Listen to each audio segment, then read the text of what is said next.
Astaghfirullah. Bismillahirrahmanirrahim. Assalamualaikum warahmatullahi wabarakatuh.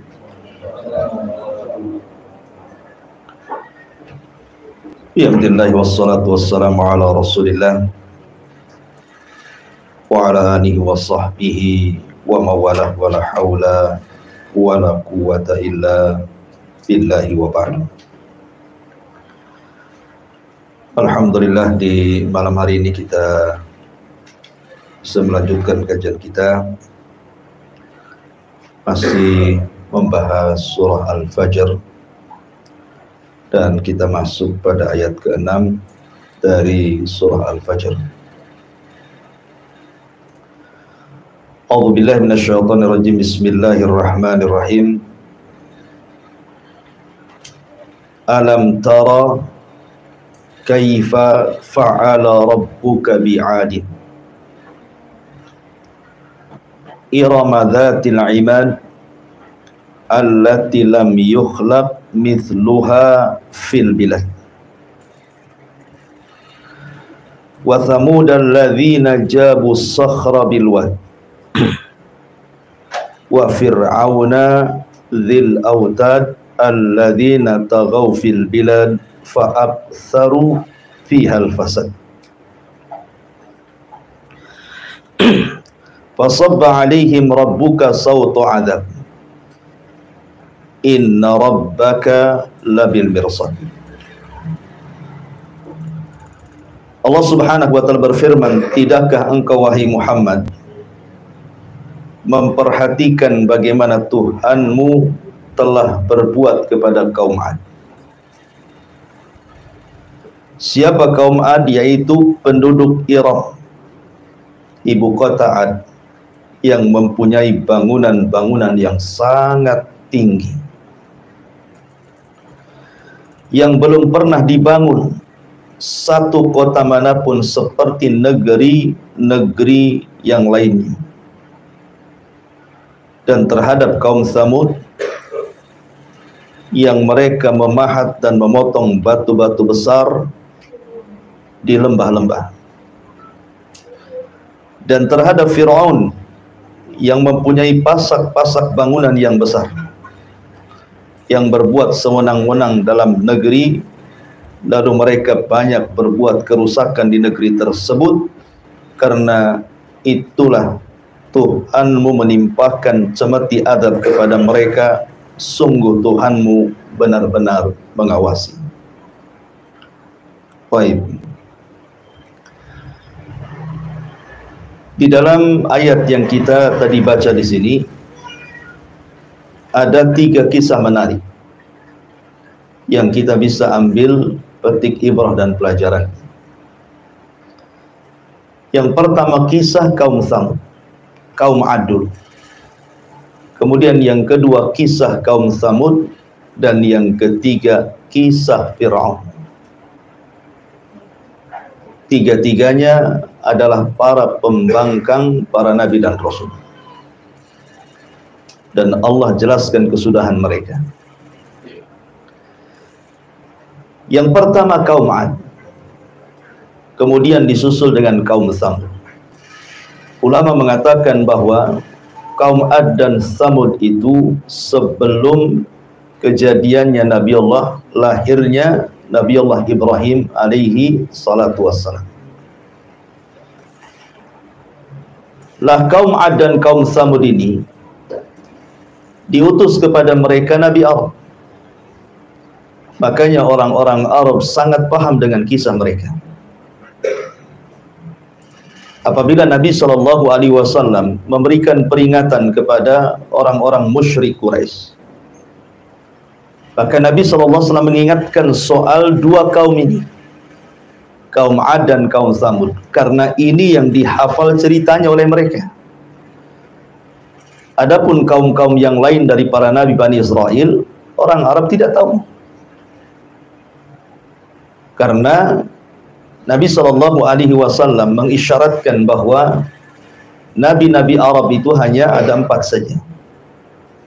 Pertama Nabi Hud diutus kepada kaum Ad, yang kita akan ceritakan.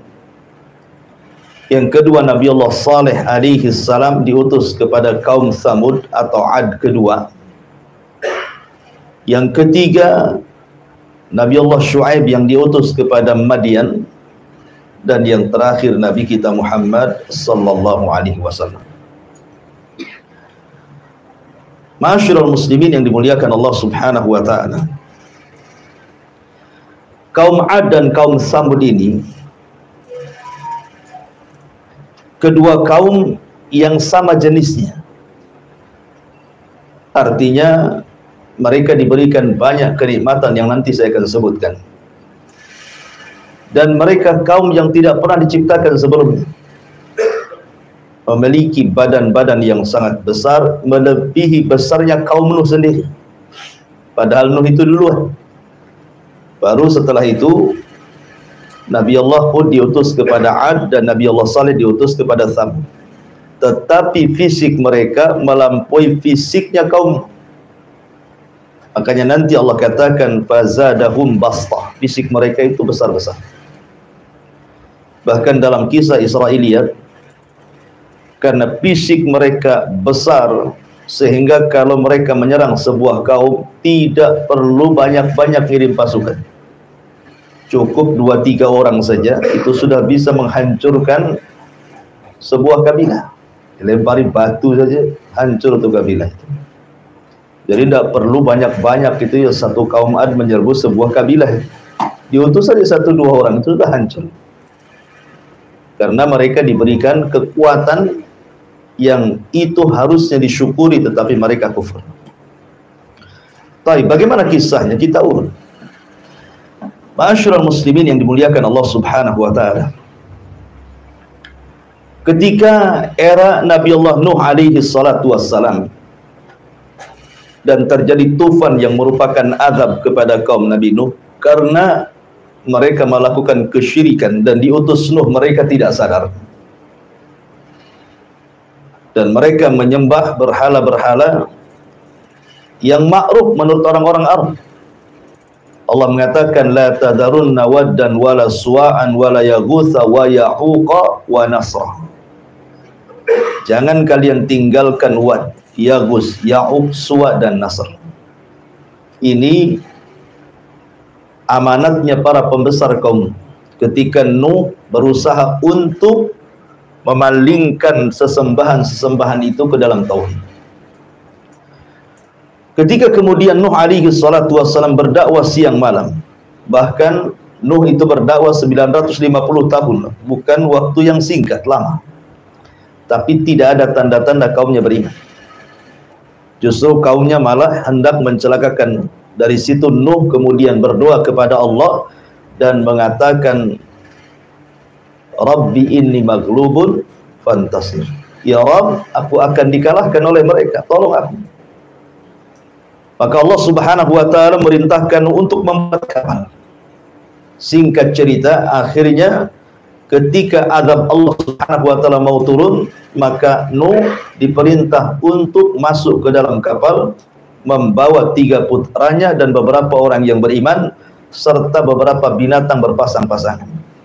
Maka datanglah banjir yang sangat besar, perpaduan hujan dan air yang muncrat dari bumi. Jadi satu. Kita aja di Batam nih kalau hujan 3 hari berturut-turut banjir. Ya. Bagaimana pula dengan hujan yang kemudian disatukan dengan air bumi. Air bumi dilautkan ke daratan, ditambah pula dengan hujan. Tentu akan semakin besar banjirnya. Sampai itu digambarkan ketika Nuh alaihi salatu wassalam hendak menyelamatkan salah satu putranya namanya Yam, atau menurut ahli kitab disebut Kan'an. Apa kata Nuh? Irkam ma'ana. Wahai anakku, naiklah ke perahu. Tetapi anaknya degil dan mengatakan sa'awi ilal jabal. Biarkan aku akan naik saja ke gunung, enggak akan sampai banjir ini ke gunung. Tetapi Nuh mengatakan tidak ada yang selamat hari ini, nak naik. Namanya Nuh, lihat anaknya walaupun kafir, masih ada namanya sifat bapak itu kasihan dengan anaknya. Masih pengen menyelamatkannya. Tetapi karena memang Yam atau Kan'an ini tidak mau juga, maka Allah mengatakan innahu laisa min ahlik, tinggalkan Nuh, dia bukan keluargamu lagi.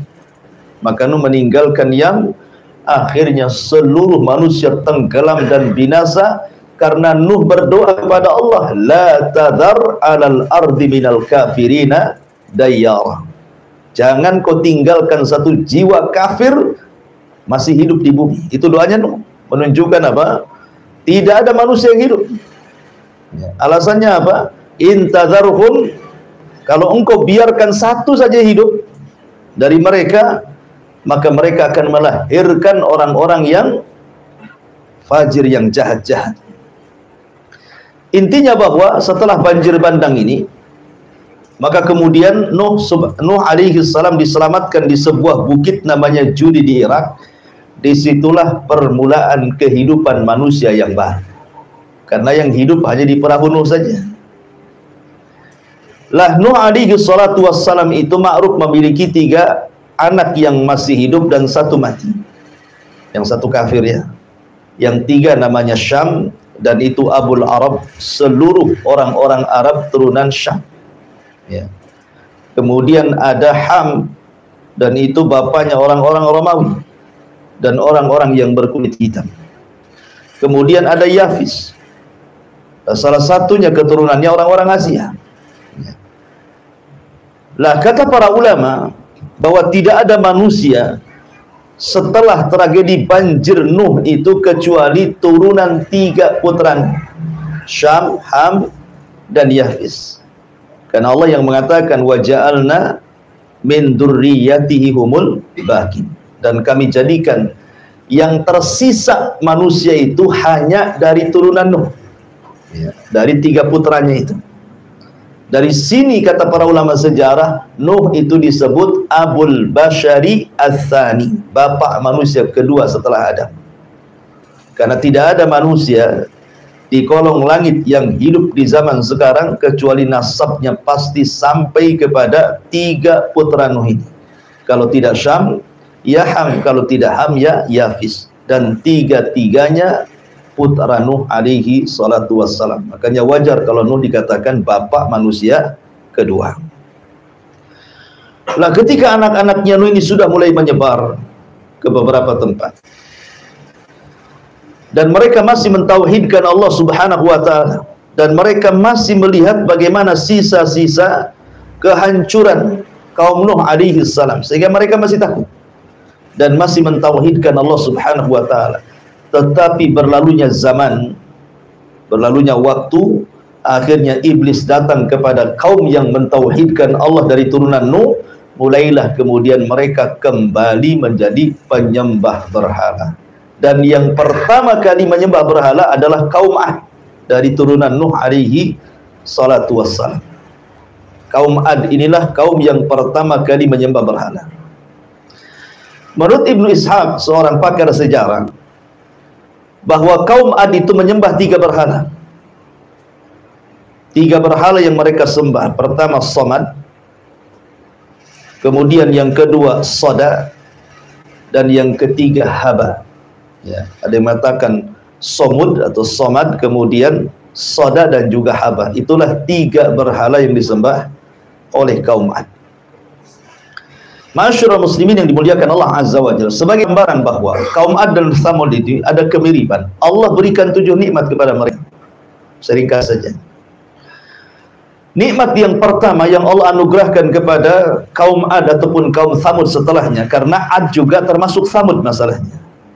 Cuman Ad itu disebut untuk dibedakan antara Ad yang kedua. Allah menyebutkan Adanil Ula. Allah mengatakan bahwa kaum Ad itu disebut Adanil Ula, Ad yang pertama. Adapun Tsamud itu Ad yang kedua. Artinya sama-sama kaum Ad itu sebenarnya, cuman membedakan satu Ad, satu Tsamud gitu ya. Dan Tsamud itu nenek moyang orang Arab. Baik.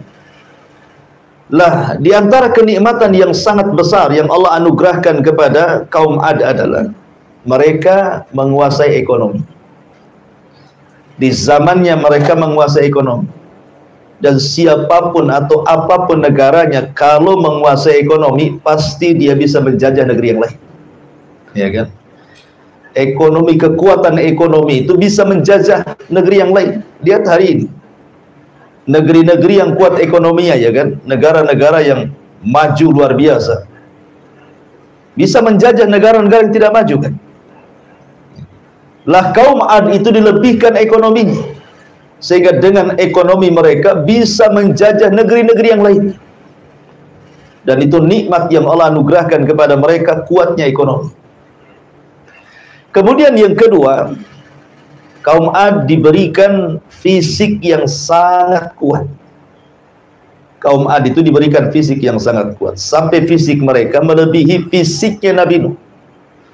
Tetapi tentu tidak mungkin melebihi Nabi Allah Adam alaihi salatu wassalam. Karena ada kisah-kisah Israiliyat yang kemudian mereka menggambarkan bagaimana fisiknya kaum Ad itu ada yang sampai 100 meter.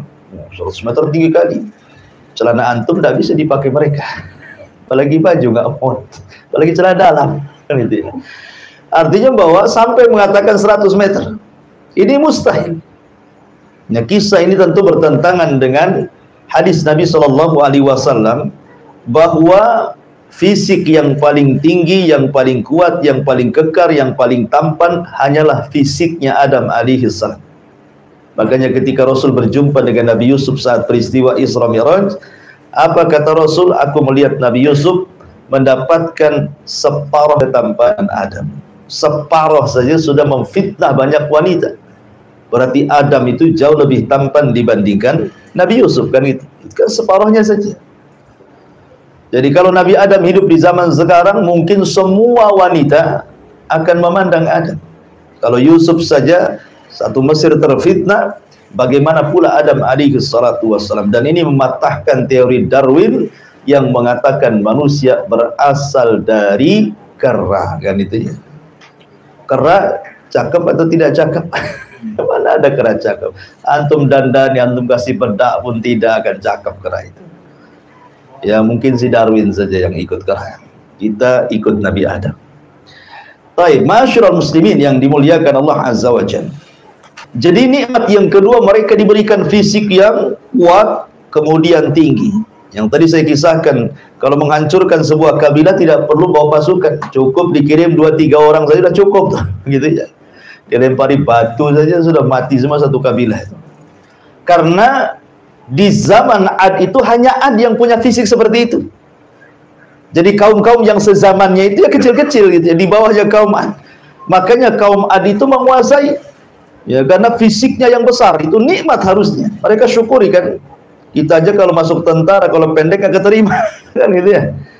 Masuk tentara, masuk polisi itu diukur juga tuh tingginya tuh. Sehingga tinggi badan juga nikmat seharusnya. Ini yang kedua. Yang ketiga, Allah Subhanahu wa taala anugerahkan mereka memiliki strategis perang yang luar biasa. Dan mereka tidak pernah dikalahkan. Dan Allah mengatakan wa idza batashtum jabbarin. Ini biasanya untuk jimat. Karena dulu pernah baca kitab Mujarabat tuh. Kalau hendak nonjok orang tuh, baca katanya ayat ini. Wa idza batashtum jabbarin. Apabila mereka hendak menyerang, mereka tidak punya belas kasihan. Ya. Jadi kaum Ad itu punya strategis perang. Kalau nyerang itu tidak pernah kalah itu.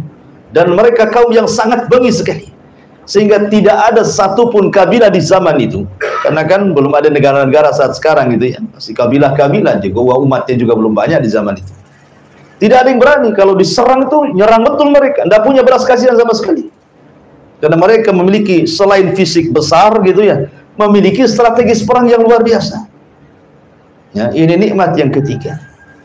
Nikmat yang keempat, Allah Subhanahu wa taala berikan kesuburan. Ladang mereka subur, sawah mereka subur, ternak mereka subur. Pokoknya Allah berikan luar biasa nikmat dari dalam perut bumi itu. Subur. Ya kan? Makanya ketika kita bicara tentang negeri Sabah, negeri Sabah itu Allah mengatakan baldatun thayyibatun wa rabbun ghafur. Baldatun thayyibah, negerinya baik. Kenapa negerinya baik? Karena di negeri Sabah itu kebun-kebunnya itu semua tumbuh semua buah-buahan. biji-bijian. Anehnya lagi, tidak ada ulat, tidak ada semut, tidak ada serangga, tidak ada binatang. Gitu ya. Kalau kita masuk kebun tuh mikir-mikir takut ular. Kalau negeri Sabah tidak ada. Jangan lagi cerita ular, semut pun tidak ada, lalat pun tidak ada. Jadi masuk ke dalam kebun itu betul-betul menikmati. Jadi kalau ada seorang wanita masuk ke negeri Sabah, di atasnya ditaruh keranjang di atas kepalanya, tidak perlu dipetik, pulang itu sudah penuh tuh. Masuk kebun, keluar penuh, sudah penuh dengan buah-buahan di atas kepalanya. Jadi negeri Adi juga sama, disuburkan gitu ya. Ya, ini juga nikmat seperti negeri kita ini kan negeri subur dibandingkan negeri-negeri yang lain. Coba antum umroh sana. Lihat tuh Saudi itu padang pasir itu kering kelontang, nggak jelas itu ya. Tetapi karena kecanggihan teknologi, waktu saya di Yaman, subhanallah, padang pasir bisa disulap jadi sawah ditanami gandum. Begitu ya. Jadi setahun itu jadi padang pasir, terkadang hijau karena sudah kecanggihan teknologi di zaman sekarang itu. Ini nikmat yang keberapa? Nikmat yang keempat. Allah suburkan. Ya. Kemudian nikmat yang kelima, yang Allah berikan kepada kaum Ad ini, mereka sanggup merubah tanah datar menjadi istana. Jadi mereka membuat, umpamanya ada tanah datar di padang pasir itu, diambil batu-batu dari gunung itu, kemudian mereka susun. Mereka mampu membuat istana itu, tanah datar jadi istana. Padahal di zaman itu teknologi belum secanggih sekarang kan gitu, belum ada belko, alat berat. Tetapi bagaimana Allah Subhanahu wa Ta'ala berikan kekuatan mereka bisa menyulap tanah datar jadi istana. Bahkan yang nomor 6 yang luar biasa lagi, bukan hanya itu, bukit-bukit itu dipahat kemudian memiliki seni tingkat tinggi dan menjadi rumah-rumah singgah, bukan untuk ditempati, hanya untuk kebanggaan dan kesombongan saja. Jadi kalau mereka sudah jadi itu, mereka naik, kemudian ada orang lewat itu, maka diejeknya. Lihat rumahku jauh lebih indah dibandingkan rumahmu. Jadi hanya untuk ejek-ejekan, hanya untuk kesombongan saja. Ya. Kemudian yang kelima, yang terakhir, bahwa kaum Ad oleh Allah Subhanahu wa Ta'ala, ini nikmat yang paling besar dari 6 nikmat itu, diutus kepada mereka seorang nabi. Ini tidak ada nikmat melebihi diutus seorang nabi. Ya. Siapa yang diutus? Nabi Allah Hud alaihi salatu wassalam. Hud diutus kepada kaum Ad. Ma'asyiral muslimin yang dimuliakan Allah Subhanahu wa Ta'ala, sedikit saya akan bacakan beberapa ayat Al-Quran tentang kisah kaum Ad. Di dalam surah Al-A'raf ayat 69. Surah Al-A'raf ayat 69. Allah mengatakan, awa ajibtum an ja'akum dzikrum min rabbikum ala rajulin minkum liyunzirakum. Dan herankah kalian bahwa ada peringatan yang datang dari Tuhan kalian melalui seorang laki-laki dari kalangan kalian sendiri untuk memberikan peringatan kepada kalian. Jadi Allah Subhanahu wa Ta'ala utus Hud kepada mereka. Kenapa kalian heran? Makanya dalam ayat yang lain Allah mengatakan, wa ila adin akhahum hudan, dan kepada kaum Ad Allah utus saudara mereka. Siapa? Nabi Allah Hud. Kenapa Allah bahasakan saudara? Karena Hud alaihi salatu wassalam itu hidup di tengah-tengah mereka. Jadi kaum Ad itu tahu siapa Hud, mulai dari oroknya sampai kemudian besarnya, sampai dewasanya, sampai diangkatnya jadi nabi, mereka tahu. Dan Allah sudah persiapkan gitu ya. Karena Allah Subhanahu wa Ta'ala kalau mengutus seorang nabi dan rasul itu dicomot dari kaumnya. Makanya Allah mengatakan dalam Al-Quran, bagaimana Allah Subhanahu wa Ta'ala berfirman tentang Nabi sallallahu alaihi wasallam, gimana, walaqad ja'akum rasulun min anfusikum azizun 'alaihi ma anittum harisun 'alaikum bil mu'minina raufur rahim. Dan sungguh Allah telah utus kepada kalian seorang rasul dari jenis kalian, dari jenis kalian manusia, dari daerah kalian sendiri. Ya. Jadi mereka sudah paham siapa Hud itu sebenarnya. Kemudian fitrah dakwah seorang nabi itu pasti mendakwahkan tauhid. Yang pertama didakwahkan adalah dakwah tauhid. Tapi sebelumnya Hud alaihi salatu wassalam berusaha untuk mengingatkan nikmat. Pentingnya kita diingatkan nikmat, ikhwan, supaya jangan kufur. Ya. Makanya kemudian Allah mengatakan wadhkuru ij'alakum khulafa min ba'di nuhin wa zadakum fil khalqi bastah fadhkuru ala Allah la'allakum tuflihun. Kata Hud kepada kaum Ad, ingatlah ketika dia menjadikan kalian sebagai pengganti-pengganti kaum Nuh. Kalian ini pewaris kaum Nuh. Ya. Kemudian dan Allah subhanahu wa ta'ala telah lebihkan kalian dalam kekuatan tubuh dan perawakan kalian. Maka ingatlah akan nikmat-nikmat yang Allah anugerahkan kepada kalian supaya kalian beruntung. Jadi kaum Hud ini diingatkan oleh Nabi Allah Hud supaya jangan lupa nikmat. Allah sudah berikan ekonomi yang baik, Allah sudah berikan tanah yang subur, Allah sudah berikan fisik yang kuat, kalian bisa ditakuti oleh bangsa-bangsa yang lainnya. Maka syukurnya cuma satu, tauhidkan Allah, tinggalkan haba, tinggalkan somut, tinggalkan sodah. Patung-patung kali itu nggak ada gunanya gitu ya. Karena itu bentuk kekufuran nikmat. Jadi Hud mengajak mereka kepada tauhid, ani'budullaha wattaqu, sembahlah Allah dan bertakwalah kepada Allah azza wajalla. Dan begitulah dakwah para nabi, dimulai dari tauhid. Bendera dakwah para nabi itu dimulai dari tauhid. Dan itu Allah subhanahu wa ta'ala katakan walaqad ba'athna fi kulli ummatir rasulan ani'budullaha wajtanibu taghut. Dan sungguh kami utus pada tiap-tiap umat seorang rasul utusan, tugas mereka hanyalah meneriakkan sembahlah Allah, tauhidkan Allah, jauhi sesembahan selain Allah alias taghut. Ya. Kemudian Allah subhanahu wa ta'ala ingatkan lagi dari lisan Yahud kepada kaum Ad itu, atabnuna bi kulli ri'in ayatan ta'basun wa tattakhiduna masani'a la'allakum takhludun. Apakah kalian mendirikan pada tiap-tiap tanah yang tinggi tempat-tempat bangunan-bangunan yang berfungsi sebagai tanda-tanda bagi orang-orang yang lewat untuk bermain-main?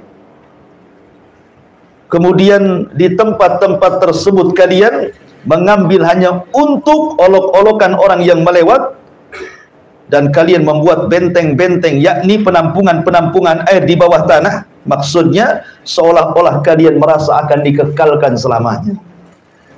Jadi keyakinan orang kaum Ad juga, mereka sama sekali tidak yakin tentang kehidupan akhirat. Mereka merasa mereka itu akan hidup selamanya begitu. Makanya mereka membuat tampungan-tampungan di bawah rumah itu, air-air seolah-olah mereka tidak akan mati. Bahkan celakanya mereka memiliki pemahaman dahriyah. Kalaupun mereka itu mati, yang menjadikan mati itu hanya waktu yang berjalan saja. Kami hidup dan mati itu hanya waktu saja. Nah, gitu ya. Ini kan pemahaman orang ateis. Jadi orang ateis sudah ada sejak zaman dulu. Ya, yang enggak mengakui ketuhanan gitu ya.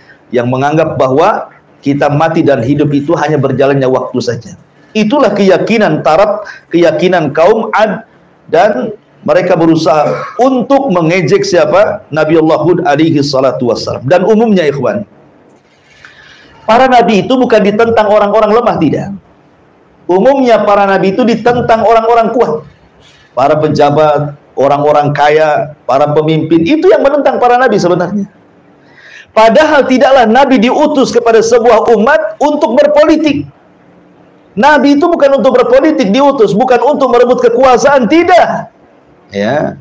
Bukan untuk menggalang umat, kemudian melakukan pemboikotan atau mencalonkan diri jadi pemimpin capres, enggak. Ya. Nabi diutus itu tidak berpolitik. Nabi diutus itu hanya untuk berdakwah. Seandainya seorang pemimpin masuk Islam, tidak mungkin dicopot dari kepemimpinannya, tetap dia pemimpin kan itu ya. Nah, cuman karena ketakutannya para pembesar itu kepada Nabi, seolah-olah ketika makin banyak yang didakwai, makin banyak orang yang ikut, seolah-olah terancam kekuasaannya. Ma'asyiral muslimin, dan itu akan terjadi pada setiap negara dan bangsa-bangsa. Ya, kalau ada seorang dai kemudian ada banyak pengikutnya, itu penguasa takut biasanya. Kan itu. Atau dimanfaatkan untuk kampanye, didekatilah ustadz-ustadz, kiai-kiai, masjid-masjid gitu ya. Ya, untuk bersuara biasanya. Karena paling efektif kampanye itu lewat tokoh-tokoh agama, karena paling banyak pengikutnya masalahnya kan itu. Kemudian meyakinkan dengan dalil-dalil, itu yang lebih hebatnya lagi. Orang yakin itu ya. Walaupun sebenarnya kibul semuanya. Taib, bayangkan Allah mengatakan di sini, qalal mala'ul ladzina kafaru min qaumihi. Pemuka-pemuka orang-orang kafir dari kaumnya berkata, inna lanaraka fi safahatin wa inna lanadhunnuka minal kadhibin. Kata mereka, sesungguhnya kami benar-benar memandang engkau wahai Hud kurang akal, dan sesungguhnya kami menganggap engkau wahai Hud adalah pendusta. Setiap dai pasti akan dilabeli dengan dua label ini. Ya, setiap dai yang mendakwakan tauhid loh ya. Setiap dai yang mendakwakan tauhid pasti akan dilabeli dengan dua sifat ini. Pertama dikatakan kurang akal, yang kedua pendusta. Coba saja kalau antum berdakwah tauhid, antum buatlah channel di YouTube gitu kan. Antum berantas kesyirikan. Antum berantaslah itu penyimpangan terhadap sunnah Nabi SAW. Oh, besoknya sudah ada itu yang nyaut, itu yang jawab gitu. Kan gitu ya. Oh, ini orang gila, mecah belah, itu macam-macam ngomongnya. Karena memang tabiat dakwah seperti itu. Nabi lo dikatakan pendusta, tukang sihir, tukang tenun, macam-macam Rasul itu. Maka Nabi Hud pun kurang lebih saja. Ketika Hud alaihi salatu wasallam mengatakan, ya qaumi ibudullaha ma lakum min ilahin ghairu afala tattaqun. Wahai kaumku, sembahlah Allah. Tidak ada sesembahan selain daripada Allah subhanahu wa ta'ala. Tidakkah kau bertakwa? Maka mereka mengatakan, wahai Hud, kau ini orang gila, ngapain kau berdakwah? Kau ini pendusta. Maka Hud mengatakan dengan lembut, ingat, ini juga salah satu tariqah dakwah gitu ya. Para nabi itu diceritakan dalam Al-Quran itu diambil pelajaran. Ketika kaum Hud itu berusaha dengan sangat keras, kasar gitu ya, menuduh macam-macam kepada Hud, tetapi Nabi Allah Hud menganggap dan membalas dengan kelembutan. Katakan kepada Nabi SAW, wa in kunta faddan ghalidhal qalbi lan faddu min hauli. Kalau engkau keras kepala wahai Muhammad, kau kasar kepada kaummu, maka mereka akan lari dari kamu. Makanya kelembutan itu asas dakwah. Apa kata Hud? Ya qaumi laisa bisafahatun walakinni rasulun min rabbil alamin. Aku tidak gila, aku waras. Akan tetapi Allah mengutusku menjadi nabi kalian, menjadi rasul kalian yang membawa amanah dari Allah Subhanahu wa taala. Uballigukum risalati rabbi wa ana lakum nasihun amin. Akulah menyampaikan amanat Tuhanku kepada kalian saja, dan saya adalah penasehat yang amanah yang Allah tunjuk untuk mendakwai kalian. Ma'asyiral muslimin yang dimuliakan Allah Subhanahu wa taala. Intinya bahwa Hud alaihi salam terus mendakwai kaumnya dan para pembesar, tetapi Allah Subhanahu wa taala takdirkan memang kaum itu mendustakan para nabinya. Makanya Allah mengatakan kadzabat adanil mursalin. Kadzabat adun al mursalin. Telah mendustakan kaum Ad para rasul. Ya. Makanya ketika kemudian mereka mungkin sudah capek gitu ya, mungkin bahasa kitanya sudah bosan dengan ucapan-ucapan Hud ini, kemudian mereka mengatakan, ya Hud, ma ji'tana bibayyinatin wa ma nahnu bitariki alihatina an qaulika wa ma nahnu laka bimu'minin. Mereka kaum Ad mengatakan, wahai Hud, engkau tidak mendatangkan satu bukti yang nyata kepada kami kalau engkau seorang nabi. Engkau hanya manusia biasa. Kami makan, kau makan. Kami jalan, kau berjalan. Kau ke pasar, kami juga ke pasar. Untuk apa kami ikuti orang yang sama dengan kami, gitu maksudnya. Mereka mengatakan, kaum Ad ini, wahai Hud, engkau ini tidak ada bukti kalau kau seorang nabi. Dan kami tidak akan meninggalkan atau tidak pernah meninggalkan Tuhan-Tuhan kami gara-gara ucapanmu. Dan kami selamanya tidak akan beriman. Kata kuncinya langsung mereka keluarkan, tidak akan beriman. Kemudian mereka mengatakan, inna qulu illa taraka ba'du alihatana bisu. Kami hanya mengatakan bahwa sebagian sembahan kami telah menimpakan penyakit gila kepada kalian. Boleh jadi engkau itu wahai Hud kewalat dengan sesembahan kami katanya. Makanya sekarang kau jadi gila katanya, gitu maksudnya ya. Ya. Jadi ketika Hud kemudian berusaha memperingatkan umatnya, janganlah sembahlah patung-patung itu. Patung-patung itu tidak membawa manfaat, tidak membawaratkan, bahkan akan mengancam azab kepada kalian. Mereka mengatakan, lihat, jangan-jangan Hud gila itu gara-gara ditimpa oleh Tuhan-Tuhan kami. Kewalat dia dengan kami, itu bahasanya. Ya.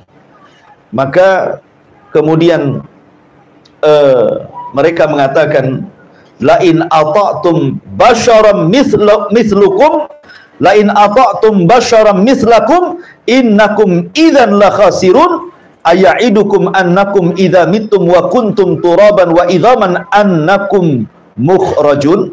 Dan sesungguhnya kalian menaati manusia seperti kalian, niscaya kalian akan benar-benar rugi.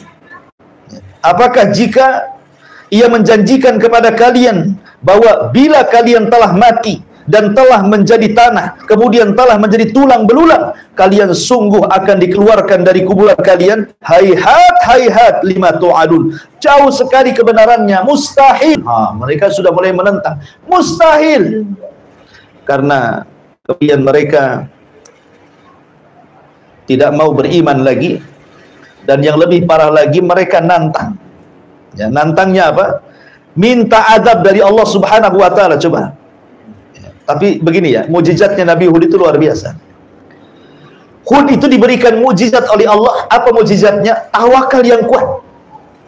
Hud itu diberikan oleh Allah mukjizat berupa tawakal. Jadi tawakal itu jadi mukjizat dia. Coba bayangkan. Kaum Ad itu kan besar-besar. Kemudian tentaranya kuat-kuat. Kalau menghancurkan kaum sebentar saja. Tapi mereka tidak bisa menyentuh Hud. Ya kan? Bahkan Hud alaihi salatu wassalam sampai kemudian mengatakan, min dunihi fakiduni jami'an la tungzirun, katanya. Kalau kalian tidak suka denganku, kata Hud, kumpulkan kaum Ad semuanya, serang aku sekarang, jangan ditunggu-tunggu waktunya. Lihat, nantang ke Hud ini kan. Kenapa dengan begitu percayanya Hud mereka tidak bisa menyentuh dia? Karena Hud mengatakan, inni tawakkaltu Allah Rabbi wa Rabbukum ma min dabatin illa huwa akhidun binasiyatiha inna Rabbi ala sirati mustaqim. Sesungguhnya aku bertawakal kepada Allah Tuhanku dan Tuhan kalian. Tidak ada satupun makhluk bergerak yang bernyawa, melainkan dialah yang memegang ubun-ubunnya. Sungguh Tuhanku di jalan yang lurus lagi adil. Jadi Hud ini sangat berani. Coba bayangkan, kaum Ad itu kan banyak, besar-besar gitu ya. Hud menantang, kalau kalian tidak suka denganku, kalian kumpul semuanya. Serang aku sekarang. Seandainya antum diutus menjadi dai ke sebuah kampung. Kampung itu banyak dukunnya. Kemudian antum ngomong, kumpulkan dukun-dukun kalian, santet aku sekarang. Berani nggak antum ngomong gitu?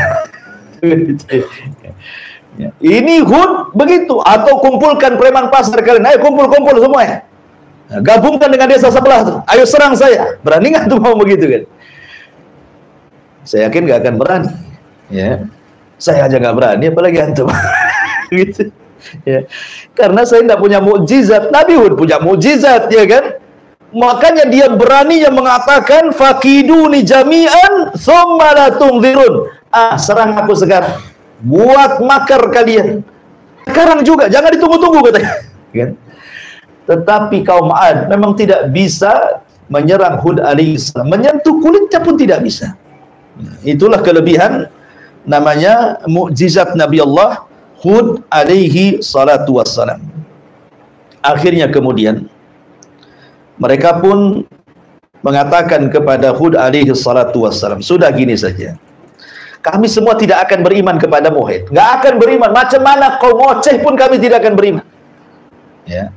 Kalau engkau seorang nabi, fa'tina bima ta'iduna in kuntum minas sadiqin. Buktikan. Katanya engkau selalu mengancam-ngancam kami, kalau tidak ikut kamu, kami akan diazab. Buktikan azabmu sekarang.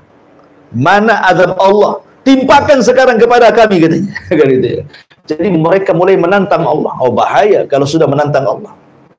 Kalau sudah menantang Allah bahaya. Ketika mereka sudah ngomong seperti itu, apa yang terjadi? Akhirnya Allah kirim paceklik yang berkepanjangan. Ada yang mengatakan 3 tahun tidak turun hujan, sehingga tanah menjadi kering kelontang. Tidak ada yang tumbuh satu tumbuhan. Binatang-binatang pada mati. Manusia sudah mulai kelaparan. Nikmat Allah sudah mulai dicabut karena mereka kufur kepada Allah Azza wa Jalla. Kebiasaan kaum Ad, kalau ada musibah maka mereka akan mengutus 70 orang pilihan dari orang-orang berakal mereka. Kemana? Ke haram. Ya, karena Ad itu posisinya di Ahqaf. Ahqaf itu gunung pasir, disebut Ahqaf namanya. Dan di dalam Al-Quran Allah jadikan 2 nama surat. Hud Allah jadikan nama surat, suratul Hud. Kemudian Ahqaf Allah jadikan nama surat juga, suratul Ahqaf. Ya kan? Jadi dua-duanya jadi nama surat tuh. Kalau Ahqaf itu artinya gunung pasir, letaknya antara Hadraul Maut dan Oman. Tengah-tengahnya itu Ahqaf. Disitulah kaum Ad tinggal. Artinya kan masih dekat dengan haram, Yaman. Ya kan, Yaman ke Mekah kan dekat. Jadi mereka ini, orang-orang pilihan ini, berangkatlah dari Ahqaf ini menuju haram, tanah haram, menuju Ka'bah. Ya. Menuju tanah suci gitu. Maksudnya haram itu waktu itu memang sudah jadi tanah suci karena yang membangun pertama kali Ka'bah adalah malaikat. Kemudian setelah itu Adam alaihi salatu wassalam, kemudian hilang, baru kemudian diperbaharui oleh Ibrahim alaihi salatu wassalam. Jadi orang-orang 7 orang pilihan ini ke haram berdoa. Ya. Cuman masalahnya sampai di haram mabok pula mereka, berzina pula mereka, disuruh sama kaumnya suruh berdoa, sampai di haram malah mabok. Coba bayangkan, bejatnya orang-orang Adi. Akhirnya diingatkan sesama mereka, lah kita akan diutus untuk berdoa di sini. Kenapa kita mabok berzina pula di sini? Akhirnya mereka sadar. Ketika mereka sadar, akhirnya mereka pun berdoa semuanya di haram, di tanah haram, di tanah suci itu. Tiba-tiba ada suara di balik awan. Apa suaranya? Aku kabulkan keinginan kalian, kan ku kirim awan kepada kalian. Tinggal milih, mau awan putih, mau awan merah, mau awan hitam. Mereka berpikir, wah, doa kita diijabah. Mereka suruh memilih awan putih, tak mungkin ada hujan. Awan putih itu terang, kan gitu ya. Awan merah, wah sedikit airnya. Awan hitam sajalah, kan gitu. Karena biasanya kalau sudah gelap, ya kan, siang-siang ini teduh gitu, wah ini mau hujan deras. Itu prasangka mereka. Makanya kemudian mereka pun pulang dengan bahagia karena mereka sudah dapat ilham. Pulanglah mereka ke negeri Ahqaf, pulang kampung, dan memberitahu kampungnya bahwa doa mereka sudah diijabah. Betul, Allah subhanahu wa ta'ala kirim awan kepada mereka, dan itu Allah gambarkan dalam Al-Quran. Falamma ra'auhu aridun mustaqbila audiyatihim, maka ketika mereka melihat, ya, ada awan hitam yang menuju lembah-lembah mereka, ladang-ladang mereka, sawah-sawah mereka, semua keluar. Bayangkan, mereka tidak paham kalau ini ada. Jadi seluruh kaum Ad keluar dari rumah-rumah mereka, dari anak kecil, orang dewasa, laki-laki, perempuan, tua, muda, semua keluar. Ingin merasakan hujan yang sudah 3 tahun tidak hujan-hujan. Mereka bernaung di awan itu. Apa yang terjadi? Qalu, mereka mengatakan, hadza 'aridun mumtiruna. Mereka mengatakanlah awan yang akan menurunkan hujan kepada kami. Dengan bangganya mereka bernyanyi-nyanyi, berteriak-teriak dengan penuh kebahagiaan. Inilah awan yang akan menurunkan hujan kepada kami. Maka Allah mengatakan, bal huwa masta'jaltum bi rihun fiha adzabun alim. Maka Allah katakan, bahkan ini azab yang kalian minta disegerakan datangnya, yaitu angin yang mengandung azab yang sangat pedih bagi kalian. Rupanya awan hitam itu permulaan azab Allah. Mereka tidak paham. Ya. Jadi hati-hati bahwa terkadang orang menyangka itu nikmat, rupanya di balik nikmat itu ada azab. Ya, ini pelajaran. Terkadang ada orang diberikan nikmat oleh Allah subhanahu wa ta'ala dengan nikmat yang melimpah. tapi rupanya nikmat itu menggiring mereka kepada azab. Makanya kenapa terkadang kenikmatan itu disebut istidraj. Ya, dalam bahasa akidah disebut istidraj. Orang itu kalau usaha maju terus, buat bisnis maju terus, buat ini maju terus. Kok enggak pernah enggak maju? Enggak pernah enggak dirugikan, untung terus. Ini hati-hati nih.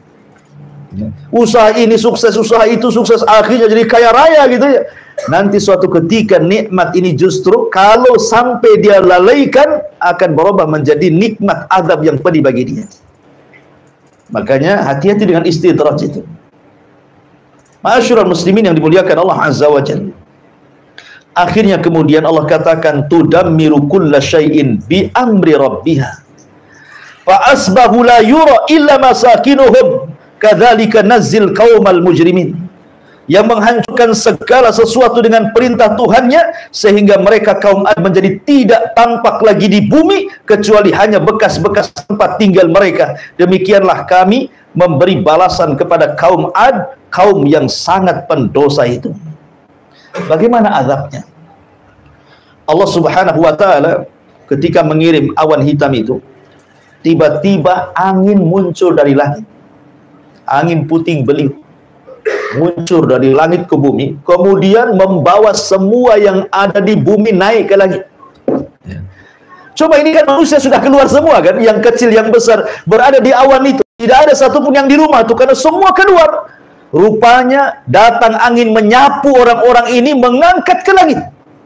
Mereka diputar-putar di puting beliung itu, sampai-sampai Allah Subhanahu wa taala mengatakan sakharaha alaihim sab'a layalin wa thamaniyata ayyam husuman fataral qauma fiha sar'a ka'annahum a'jazun nakhlin khawiyah. Allah menimpakan angin itu kepada mereka selama 7 malam 8 hari terus menerus tidak berhenti. Maka kami melihat kaum Ad pada waktu itu mati bergelimpangan seperti batang-batang pohon kurma yang telah kosong dan laku. Artinya ketika anginnya selesai, badan-badan mereka jatuh ke bumi, mereka nancap seperti tunggul-tunggul kurma. Lihat bagaimana Allah Subhanahu wa taala azab kaum Ad seperti itu. Adapun Nabi Allah Hud, sebelum azab ini datang dia sudah pergi dulu. Bersama siapa? Bersama kaumnya yang beriman yang tidak banyak itu menuju mana? Menuju Hijr. Ya. Hijr itu di mana? Makanya ada suratul Hijr. Dalam Quran itu ada suratul Hijr kan? Ya. Hijr itu tengah-tengah antara Hijaz. Hijaz itu Mekah dan Madinah. Ya. Dan Syam, tengah-tengahnya itu Hijr. Ada yang mengatakan Yordania dan Hijaz, tengah-tengahnya itu Hijr. Disitulah kemudian Nabi Allah Hud alaihi salatu wassalam meninggal dunia, kemudian kaumnya terus mentauhidkan Allah Azza wa Jalla dan mereka masih terngiang-ngiang dengan azab kaum Ad, tetapi berlalunya waktu kembali mereka kufur yang disebut dengan kaum Tsamud. Ya. Jadi setelah kehancuran kaum Ad itu, mereka masih mentauhidkan Allah Azza wa Jalla. Tapi berlalunya waktu, berlalunya zaman, akhirnya kemudian terjadi kesyirikan lagi setelahnya, dan yang pertama kali melakukan kesyirikanlah kaum Tsamud, masih turunannya Ad. Kan gitu ya. Mereka yang kemudian kufur pertama kali setelah kaum Ad. Menarik ya ikhwatul fillah yang dimuliakan Allah Azza wa Jalla. Kalau cerita tentang kaum Tsamud, karena di sini juga Allah mengatakan wa tsamud alladzina jabu sahra bilwad. Sebenarnya nikmat yang 7 tadi yang Allah berikan kepada kaum Ad, Allah berikan juga kepada kaum Tsamud. Tidak perlu saya ulang. Ya. Tapi yang menariknya adalah kaum Tsamud ini. Kaum Tsamud ini Allah berikan seekor unta. Unta yang sangat besar, yang menjadi mukjizat bagi mereka di tengah-tengah mereka. Unta itu cukup bisa diminum air susunya oleh banyak kabilah kaum Tsamud. Berarti menunjukkan unta itu besar, bukan unta kecil kan itu. Karena beberapa kabilah bisa minum dalam 1 hari dari susunya air unta itu. Ini nikmat yang luar biasa. Tinggal diambil saja susunya, selesai. Ya. Tetapi anehnya juga turunnya azab Allah Subhanahu wa taala kepada kaum Tsamud gara-gara unta juga. ketika mereka menyembelih untanya Nabi Allah Saleh sebagai mukjizat, turun azab kepada mereka. Ya. Jadi unta yang membawakan nikmat, unta pula yang mendatangkan azab. Bagaimana kisahnya? Ma'asyiral muslimin yang dimuliakan Allah Subhanahu wa taala. Kaum Tsamud, kalau kaum Ad, Allah Subhanahu wa taala juga banyak menyebutkan dalam Al-Qur'an. Bahkan Nabi Allah 7 kali diulang di dalam Al-Qur'anul Karim. Lah kaum Tsamud ini masih keturunan kaum Ad, maka disebut Ad yang kedua. Kalau kaum Ad yang pertama disebut Adanil Ula. Ini Ad Ats-Tsani. Ya. Dan dua-duanya bangsa Arab. Ingat bahwa Arab itu terbagi menjadi 3. Ada yang disebut dengan Al-Arabu Al-Ba'idah. Ada yang disebut dengan Al-Arabu Al-Baqiyah. Ada yang disebut dengan Al-Arabu Al-Musta'rab namanya. Al-Arabul Ba'idah ini Arab yang sudah punah. Kaum Ad, kaum Tsamud sudah punah. Tidak ada lagi turunannya. Ya, hanya tinggal ceritanya. Kemudian yang kedua Al-Arabul Baqiyah. Arab yang masih ada. Ya, dan itu salah satunya keturunan Qahtan, seperti Imam Malik rahimahullahu taala itu keturunan Qahtan. Kemudian yang ketiga ada namanya Al-Arabu Al-Musta'rab, bukan orang Arab tapi fasih berbahasa Arab, akhirnya dikatakan orang Arab karena kefasihan bahasa Arab. Dari sini ada kaidah, walaupun ada orang Arab di negeri kita, mancung, tidak diragukan lagi wajahnya wajah Arab, tapi tidak bisa bahasa Arab, malah medok bahasa Jawa, maka dia bukan Arab. Tapi kalaupun ada di negeri kita pesek belesek, tidak ada muka-muka Arab sedikit pun, tapi cepetang dia bahasa Arabnya luar biasa, gitu ya, melebihi orang Arab, maka dia Arab. Ini kaidah.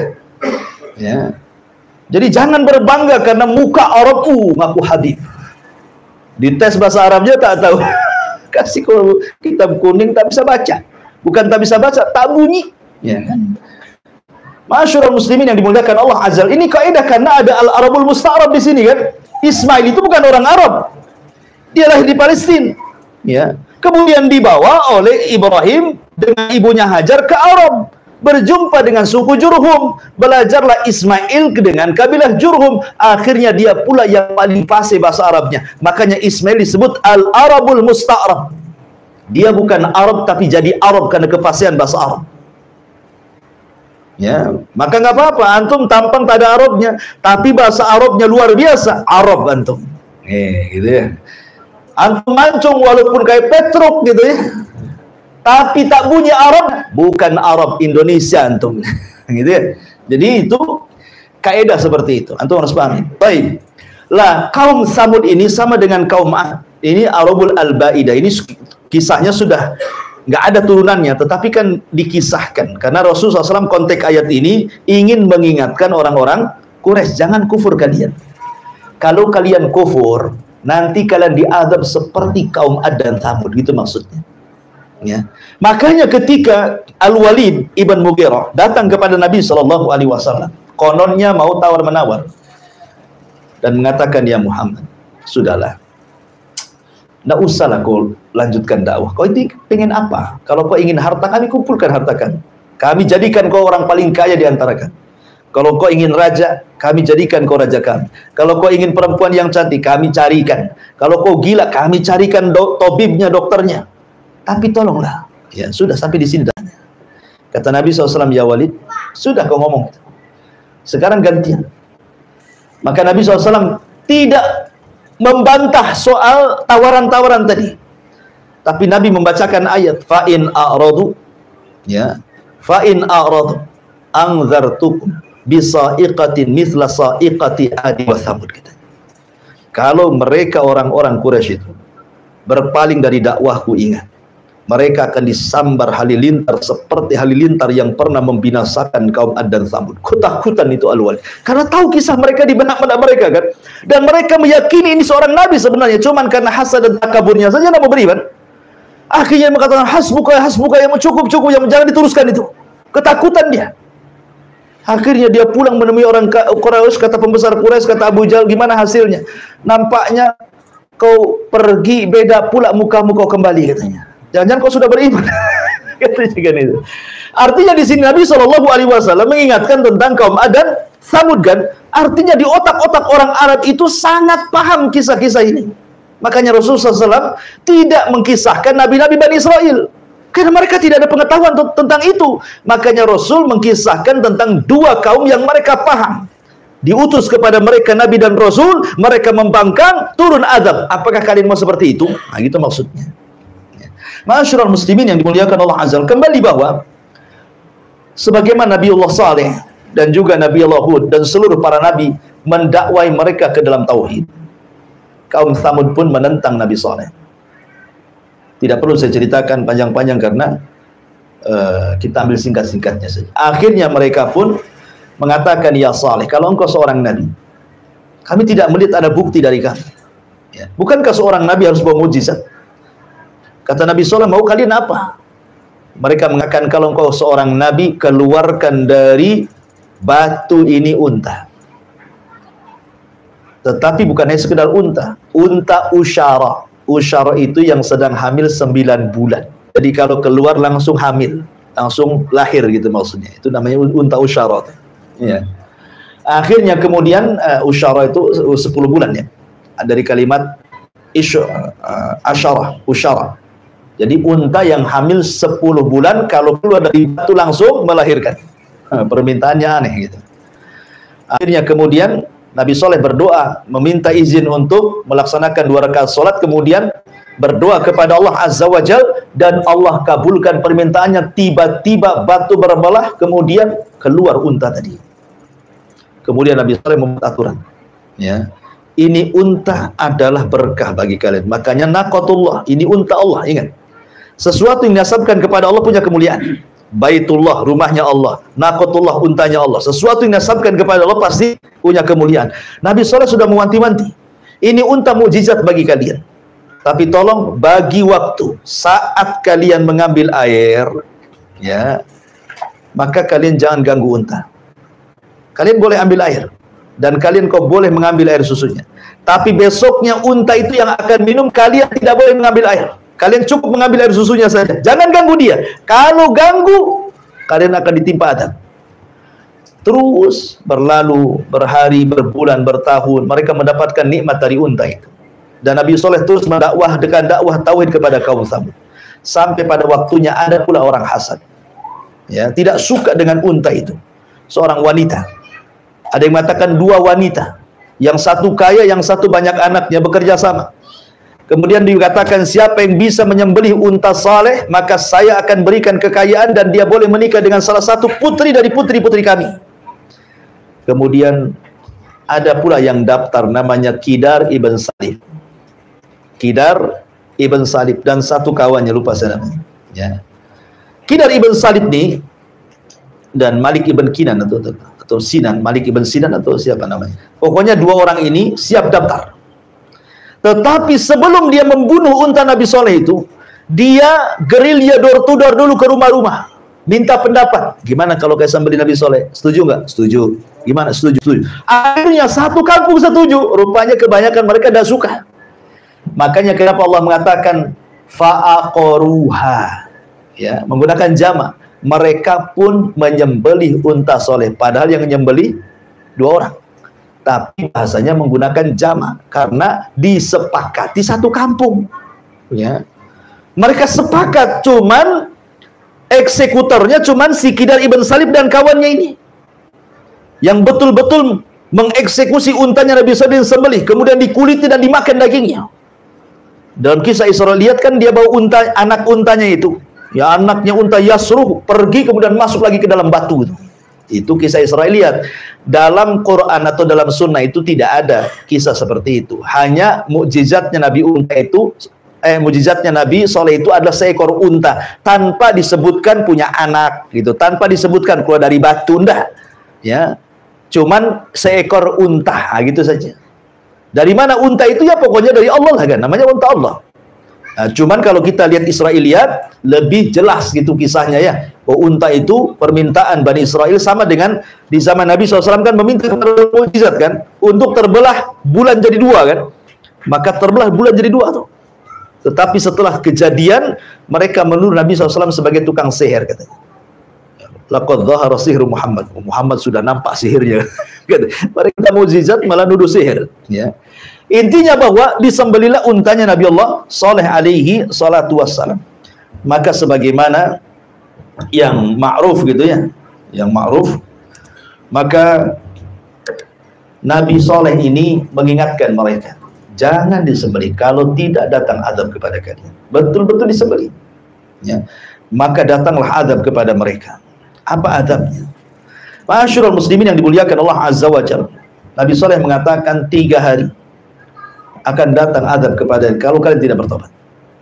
Rupanya 3 hari ini justru mereka merencanakan pembunuhan, bukan hanya telah membunuh unta, Nabi Saleh pun mau dibunuh dia. Maka di hari pertama wajah mereka tiba-tiba memerah. Hari kedua memutih. Hari ketiga kemudian menghitam. Hari keempat Jibril turun. Kemudian berteriak sekali teriakan sehingga teriakan Jibril mengeluarkan setiap jiwa yang ada di raga manusia.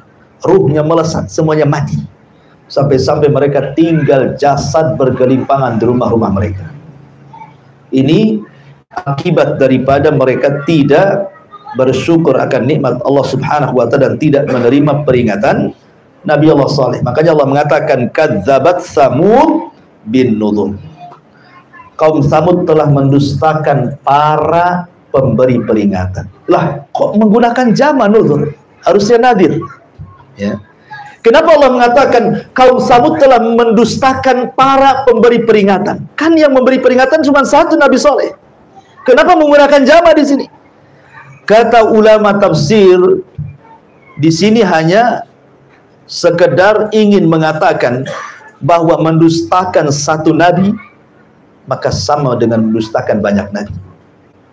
Anda mendustakan satu Nabi Saleh berarti mendustakan semua nabi sebelumnya. Makanya menggunakan nuzur. Ya, pakai sama karena mendustakan satu nabi sama dengan mendustakan nabi-nabi yang lain. Faqalu abasyam minna wahidatan nattabi'uhu inna idzan la fi dhalal wa syu'ur.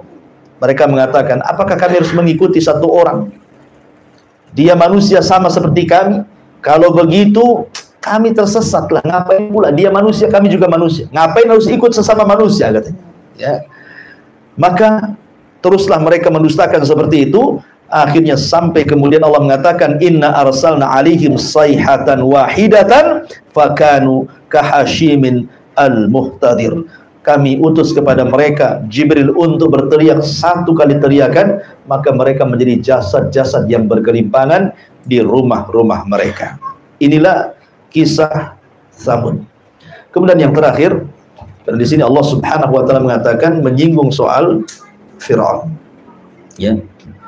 Di sini Allah Subhanahu wa taala mengatakan di dalam surah Al-Fajr di sini tentang Firaun. Dari mana tadi? Sudah lewat pula.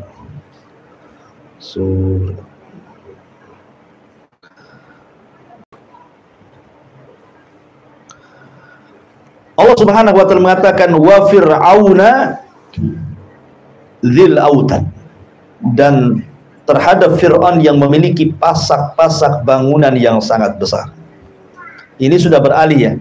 Kalau dua kisah sebelumnya cerita tentang bangsa Arab, ya.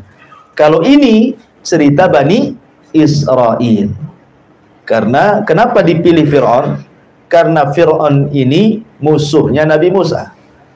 Kenapa Nabi Musa? Karena Musa itu nabi yang paling masyhur dari nabi-nabi Bani Israel. Dialah nabi yang pertama kali mendapatkan kitab termulia di zamannya, Taurat.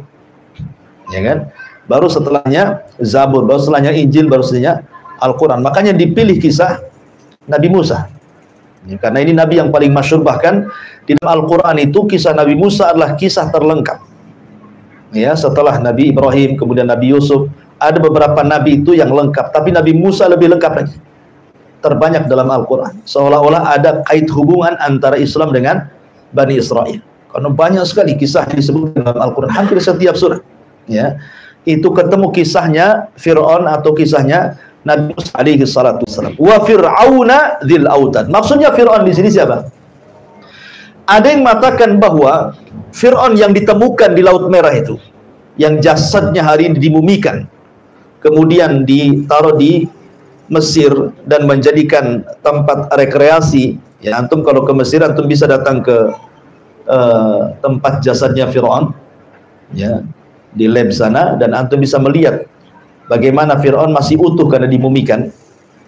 Apakah Fir'aun yang kemudian dimumikan hari ini yang ada di Museum Mesir itu adalah Fir'aun yang dimaksud dalam surah Al-Fajr ini, ataukah Fir'aun yang lainnya?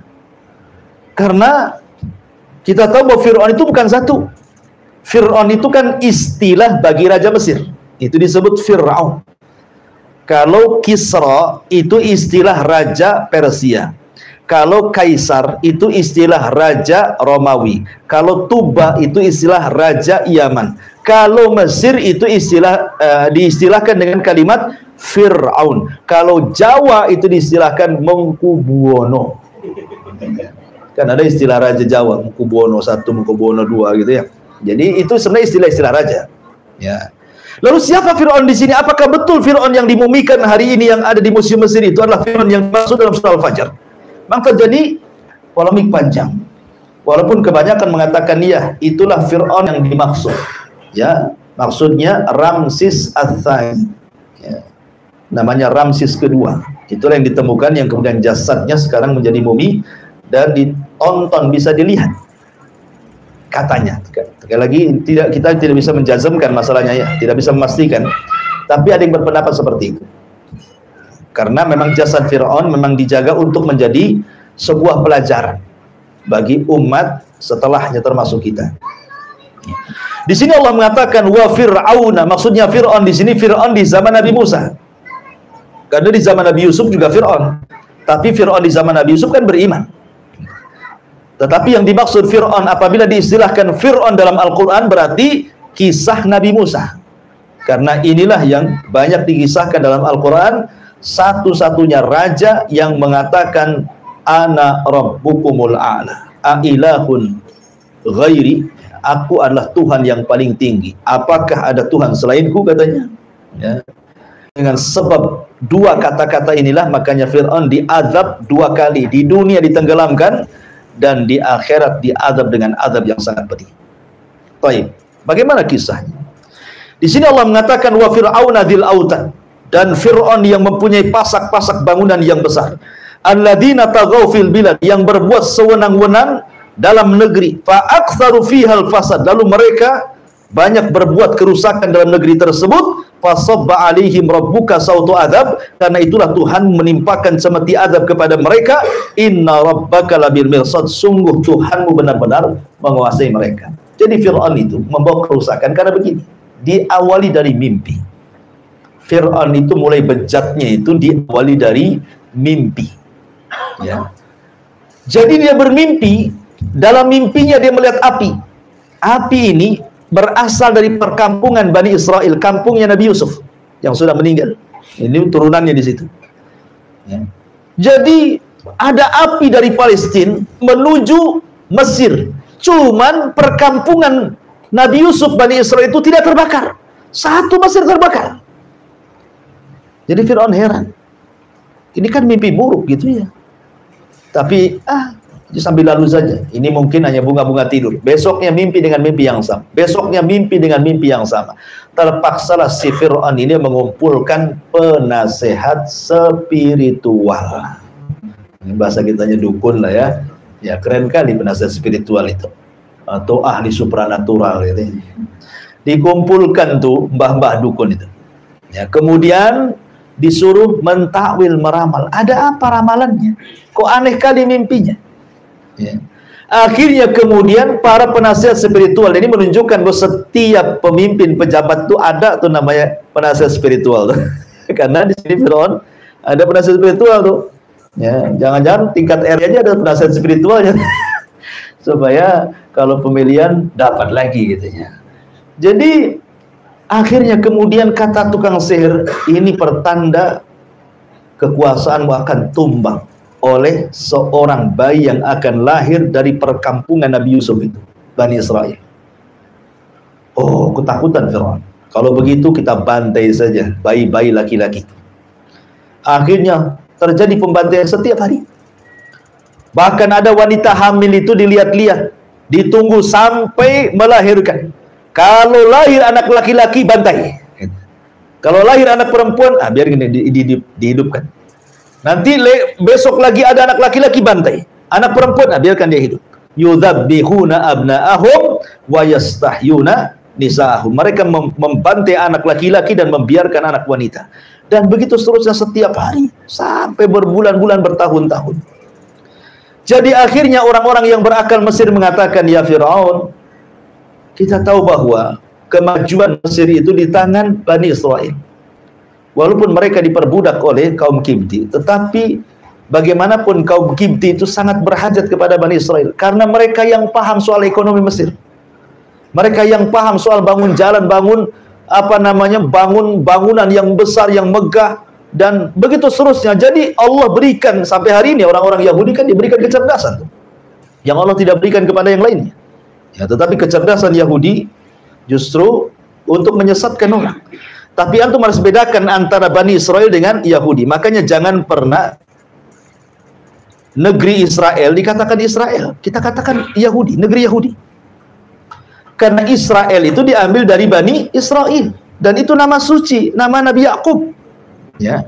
Makanya untuk bedakan Bani Israel itu keturunan Yakub. Kalau Yahudi itu agama.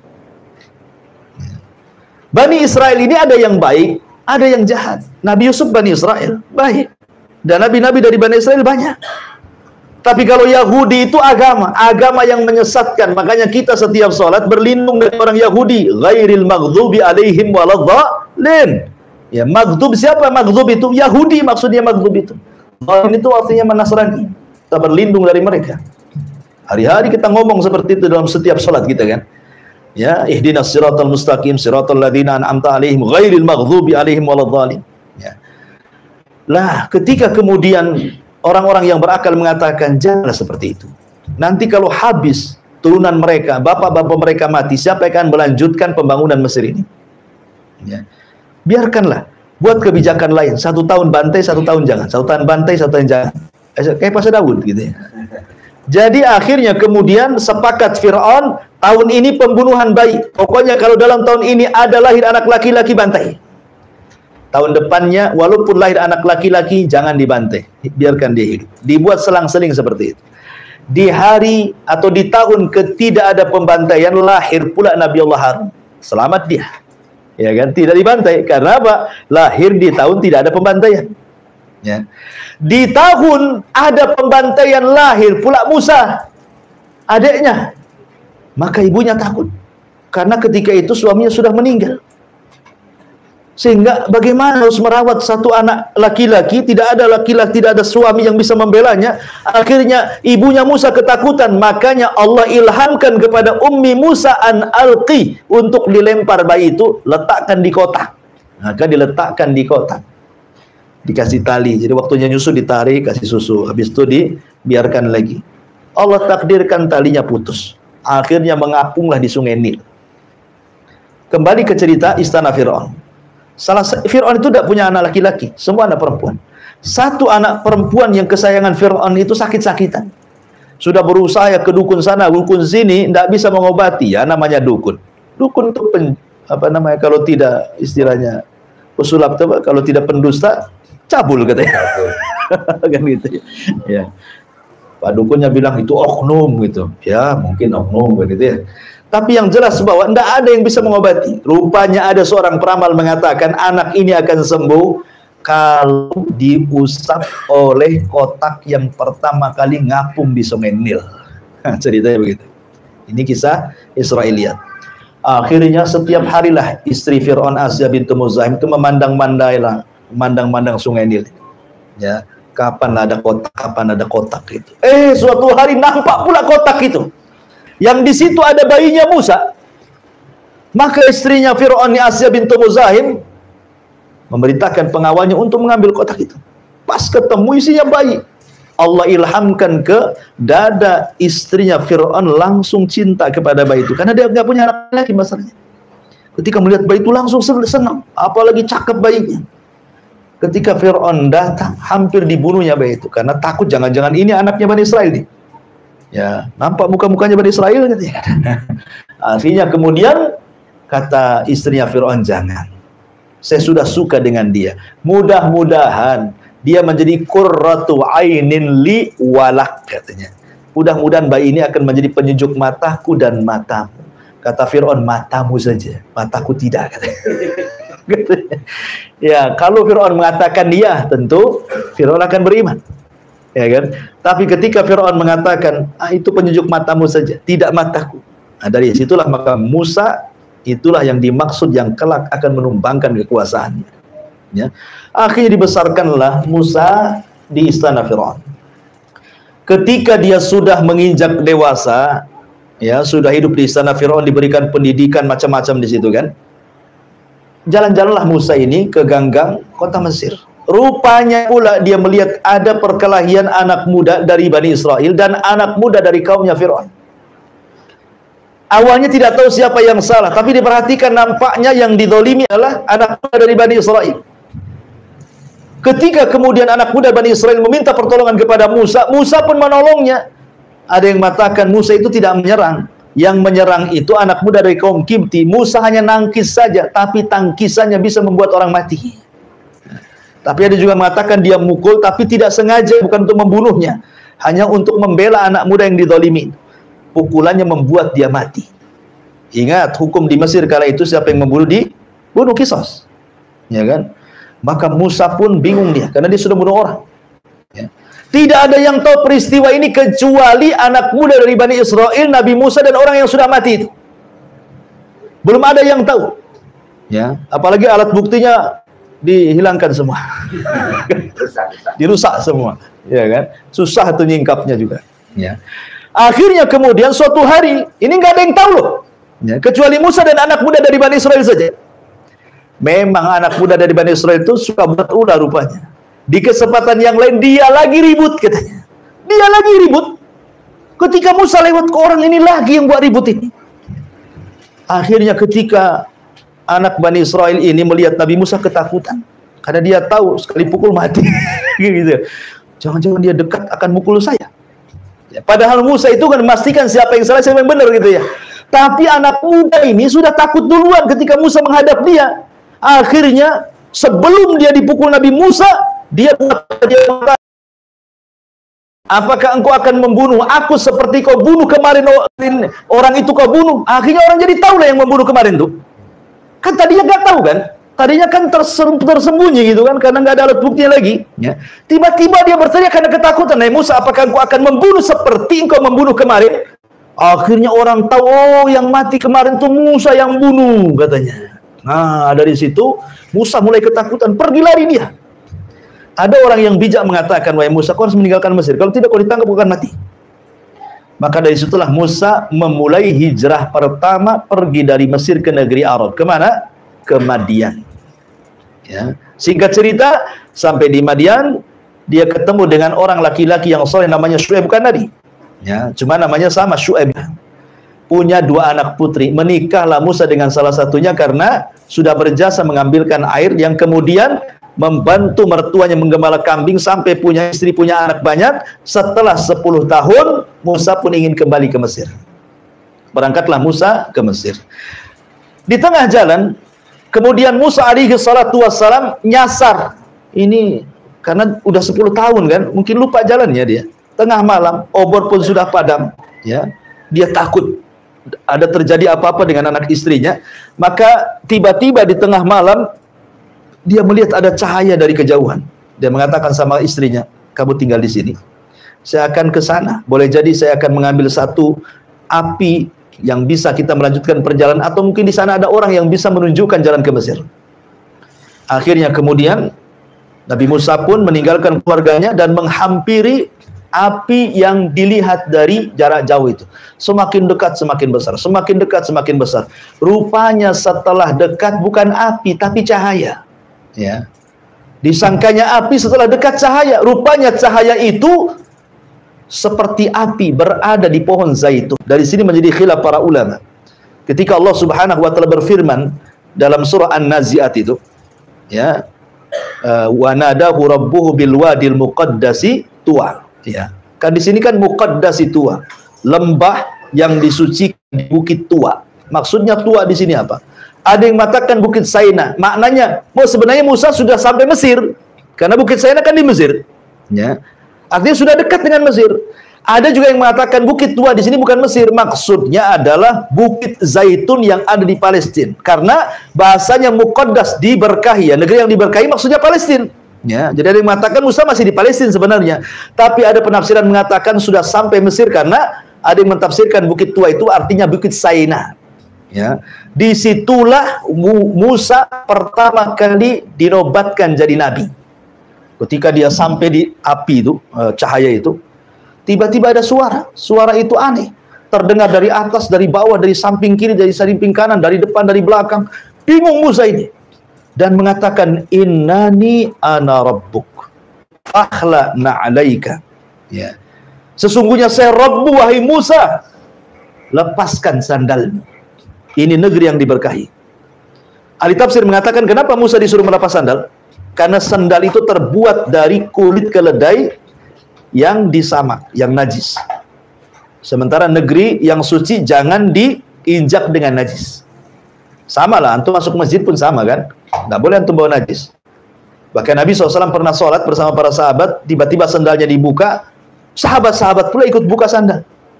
Habis sholat Rasul mengatakan, kenapa kalian ikut-ikut lepas sandal? Kata sahabat, kami melihat Anda lepas sandal. Ya kami juga lepas katanya.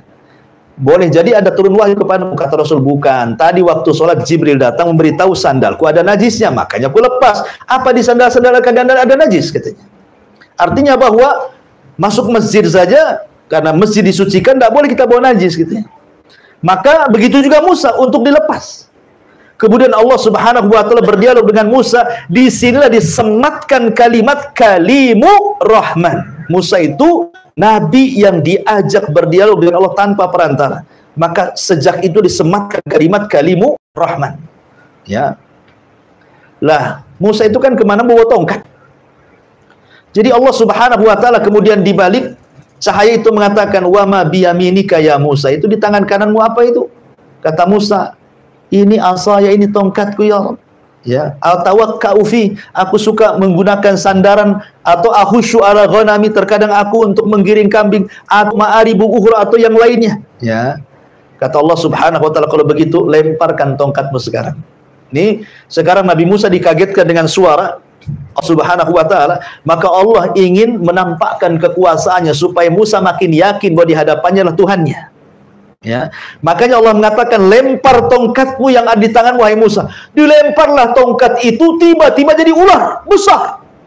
Musa kaget. Ya, langsung dia loncat ke belakang. Tapi Allah mengatakan, la takhaf. Jangan takut. Khudha wa la takhaf. Sekarang kau ambil lagi ular itu. Bingunglah Nabi Musa, ini ngambil ular besar nih. Ya, pegang buntut, matuk kepala, pegang kepala makin matuk kan itu. Mana pula ini ngambil kan? Tetapi Allah mengatakan, khudha wa la takhaf, sanu'iduha siratahal ula, katanya. Ambil. Dan nanti kejadian seperti ini akan terulang lagi nanti. Ya. Akhirnya diambil ekornya, tiba-tiba jadi tongkat lagi. Yang lebih mengherankan Nabi Musa, karena kan Nabi Musa sedang mencari perapian untuk jalan di tengah malam kan. Kata Allah Subhanahu wa taala, masukkan nih ya tanganmu ke tengah-tengah bajumu, masukkan ke sini. Nah, kemudian keluarkan. Maka Musa dimasukkan bajunya, kemudian dikeluarkan, tiba-tiba bercahaya. Ya, apa ini? Oh, nanti, ya. Tiba-tiba bercahaya. Musa makin heran lagi kan? Berarti yakin bahwa yang di hadapannya berdialog adalah Allah Subhanahu wa taala. Maka setelah Allah berikan dua mukjizat besar berupa tongkat menjadi ular dan tangan bercahaya, maka Allah katakan kepada Musa, idhab ila fir'aun innahu tagha. Nanti kalau kau sampai di Mesir, pergi kau ke si Fir'aun. Dia raja yang zalim. Dakwai mereka, dakwai dia, ajak dia kepada tauhid. Ya. Akhirnya kemudian Musa pun sudah resmi jadi nabi nih. Maka berangkatlah bersama keluarganya ke Mesir. Masalahnya, Musa ini ngomongnya pelat, ya, dia tidak fasih. Ya, bahasa Arab kan beda dengan bahasa kita. Kalau bahasa kita orang cadel pun masih biasa saja lah kan. Pandai banyak pejabat cadel itu ya, masih bisa dipahami. Tapi orang Arab ini bahasa Arab nggak bisa kalau tidak fasih. Ya. Lah, karena dia tidak fasih, dia punya abang namanya Harun, fasih pula bicaranya. Maka dia mengatakan afsahu minni lisanan. Saya punya abang ya Rabb, dia lebih fasih lisannya dibandingkan diriku. Jadikan dia wazirku. Ya, maksudnya jadikan dia, angkat dia jadi nabi. Jadi Nabi Harun diangkat jadi nabi itu karena permintaan Musa. Maka Allah kabulkan. Harun diangkat jadi nabi. Berangkatlah dua orang ini menuju istana Firaun. Diketuknya Firaun. Kata Firaun, siapa? Kata penjaga Musa. Oh Musa, masuk. Karena Firaun kenal lah siapa Musa, namanya angkatnya. Ya. Ketika sampai di istana, mulailah Musa dan juga Harun mendakwai Firaun, mengajak kepada tauhid kepada Allah Azza wa Jalla. Firaun geleng-geleng kepala saja. Sudah 10 tahun hilang, datang-datang pula ngajak-ngajak kayak gini katanya. Akhirnya Firaun mengatakan, "Hei Musa, kau ini buronan. Ya, kau sudah membunuh orang. Kau belum dapat hukuman." Kata Musa, "Ya Firaun, aku membunuh satu jiwa itu pun tidak sengaja. Jiwa yang kau bunuh ribuan jiwa," katanya. Siapa yang berhak dihukum katanya? Bayi-bayi yang kau bantai itu udah berapa itu katanya. Aku ini bunuh orang gak sengaja, kau bunuh orang sengaja lagi. Ya. Akhirnya bantah-bantahan di situ. Terakhir Fir'aun mengatakan, "Hei Musa, kalau kau nabi itu bawa mukjizat. Sebutkan mukjizat. Seperti apa mukjizatmu?" Disinilah Allah Subhanahu wa taala mengatakan sanu'iduha siratahal ula. Ketika Musa berada di Bukit Tua itu, kisah ini akan terulang. Inilah pengulangan kedua kalinya. Maka Allah mengatakan, lemparkan tongkatmu di hadapan Fir'aun. Keluarlah tongkat itu, dilempar jadi ular. Subhanallah, Fir'aun ketakutan. Bagaimana mungkin seorang yang mengatakan ana rabbukumul a'la, saya Tuhan yang paling tinggi, takut sama ular? Mana logikanya? Kan dia Tuhan kan itu ya. Harusnya dia yang menciptakan ular, dia takut sama ular. Masa Tuhan takut sama ular? Berarti dia bukan Tuhan. Lebih takut lagi ketika Musa memasukkan tangannya, tiba-tiba bercahaya. Akhirnya Fir'aun mengatakan, "Oh Musa 10 tahun belajar sihir rupanya," katanya. Dia bilang, Nabi Musa sihir, penyihir, ya kan? Jangan-jangan Musa ini penyihir. Akhirnya Fir'aun karena tidak bisa membantah, ya, dia sudah tahu Musa di atas kebenaran. Tetapi yang namanya pemimpin kadang-kadang kibarnya itu sombong luar biasa. Dia mengatakan gini saja, Musa, bagaimana kalau kau tanding dengan tukang-tukang sihirku, tapi nanti di saat perayaan kerajaan, mungkin kalau sekarang pas Agustusan kan itu lagi rame-ramenya tuh, ya. Nanti setiap tahun kami di Mesir membuat perayaan, semua manusia akan datang. Disitulah kau duel dengan tukang sihir kami. Akhirnya Fir'aun pun selama menunggu perayaan itu, maka saya membah di semua daerah-daerah se-Mesir, siapa tukang sihir yang mau mendaftar, datanglah. Akan terjadi pertunjukan melawan Musa. Maka dari daerah-daerah datang tuh tukang-tukang sihir itu. Ya, datang dukun-dukun dari mana-mana. Mereka hendak demonstrasi kan itu. Sampai Imam Ibnu Katsir mengatakan jumlahnya 70.000 orang yang daftar itu. 70.000 orang. Kalau Indonesia, Asosiasi Dukun Indonesia berapa jumlahnya? 1.000. Ya, itu yang terdaftar tuh. Yang tidak terdaftar belum tahu berapa kan, karena tiap daerah kan ada dukunnya masalahnya. Ya, ini 70.000, lebih banyak lagi. Ya. Akhirnya Musa alaihi salatu wassalam mengiyahkan tantangan itu, tetapi Musa syaratnya satu. Dia tahu kelemahan tukang sihir malam hari. Dia minta di waktu duha. Makanya dalam Islam sendiri kita sudah berlindung di malam hari karena kekuatan setan itu menguat di malam hari. Akhirnya tertiga di waktu duha, sudah kumpul manusia banyak, karena itu hari perayaan kerajaan masalahnya. Kan dari mana-mana datang, penontonnya banyak. Ya. Jadi kalau pakai karcis itu banyak untungnya tuh. Akhirnya kemudian duellah di situ Musa dengan tukang sihir Fir'aun. Endingnya kalahlah tukang sihir Fir'aun. Karena mereka menggunakan sihrut takhyil, sihir hayalan. Ada yang mengatakan dalam kisah Israiliyat itu, jadi tambang-tambang yang dipotong-potong itu, mereka kemudian ditaburi dengan zat merkuri supaya nampak bergerak-gerak. Ya. Kemudian dimantra-mantrai supaya dihayalkan itu ular. Jadi tambangnya nampak bergerak-gerak kan, dihayalkan kan. Ini sihir tahyil namanya. Bahasa kerennya hipnotis. Ya. Jadi Musa ketakutan lah, wajar manusiawi dia ketakutan kan. Kok ular sebanyak itu kan 70.000 tukang sihir melempar, kan takut lah, wajar takut dia. Tetapi Allah mengatakan la khatakaf, jangan takut wahai Musa, lemparkan tongkat. Tiba-tiba ketika Musa melempar tongkatnya, kata ahli tafsir, jadi ular besar. Ular ini aneh, kadang mengecil, kadang membesar. Gesit ke sana kemari, memakan semua ular-ular tukang-tukang sihir itu. Ini tukang sihir komat kamit nih. Ya. Berusaha untuk memantra-mantrai. Disangkanya Musa itu menggunakan sihir seperti yang mereka gunakan, sihir tahyil.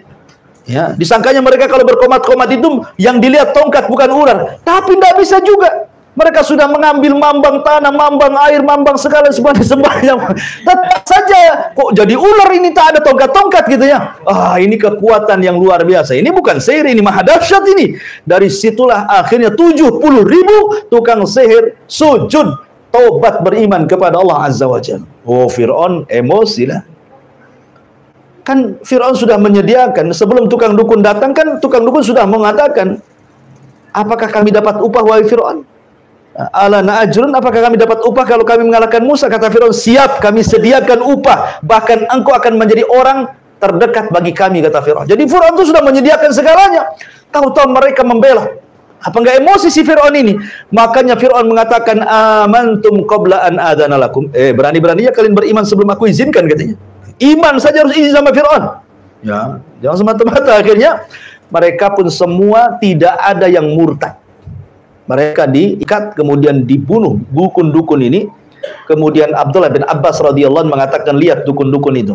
Di pagi hari mereka dukun yang jahat, di sore hari mereka para syuhada yang baik, katanya. Mereka masuk surga. Dibantai oleh Fir'aun. Lah sejak peristiwa ini Fir'aun sudah tidak berani mengganggu Nabi Musa. Ada yang mengatakan Musa akhirnya tinggal di kampung Bani Israel selama 40 tahun. Ada yang mengatakan 20 tahun. Wallahu a'lam. Yang jelas bahwa sudah Fir'aun tidak ganggu lagi. Jadi Musa ini fokus berdakwah kepada Bani Israel selama 40 tahun itu. Lah selama 40 tahun inilah Allah Subhanahu wa taala berikan mukjizat, berbagai macam mukjizat, tapi tidak beriman juga tuh orang-orang Mesir itu. Ya. Pertama dikirim tupan, angin yang menghabiskan tanaman. Akhirnya karena mukjizat ini tidak mungkin diangkat kecuali dengan doanya seorang nabi. Datang angin topan.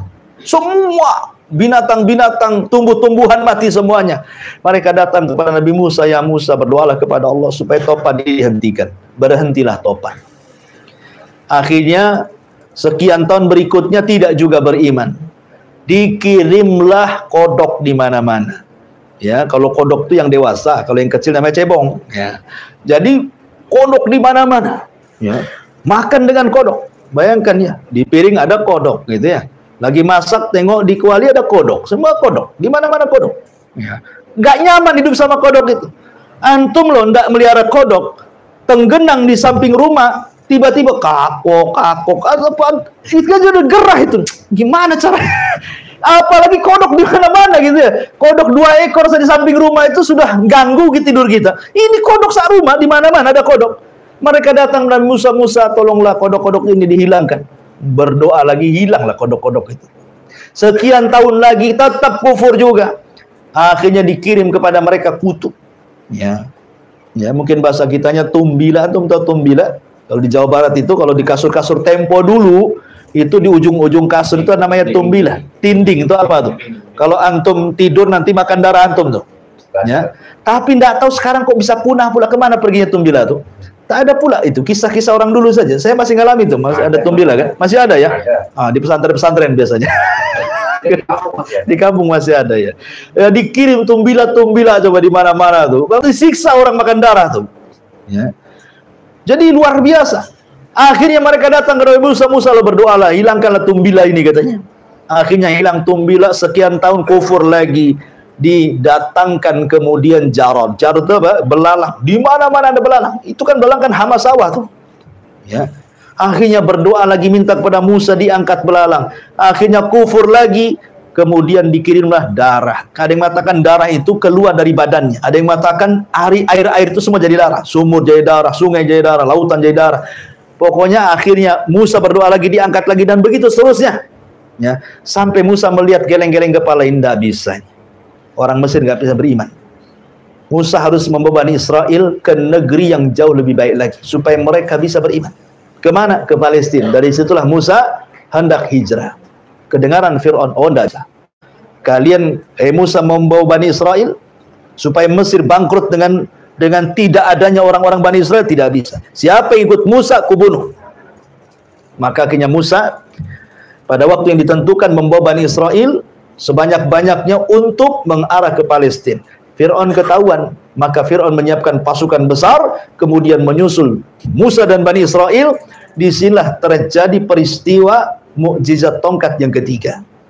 Karena di hadapannya lautan, di belakang pula tentara Fir'aun.